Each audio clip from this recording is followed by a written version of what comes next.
咁咧，就喺今個 Easter 嘅時候啦，咁我都即係唔知點解有一段時間就係咯，心裏面又係有一種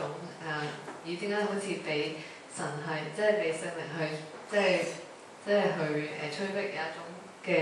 係感覺啦，咁。嗰陣時就今次嘅即係感覺到神係想我放低，即係一直以嚟有一個心裏面嘅，即係一個好強烈嘅慾望啦，類似咁係一直擺咗我心裏面係冇處理到嘅。咁嗰陣時就係被神嘅話語啦，係同埋愛去改變咗。咁都係嗰陣時就係即係願意放低交俾神。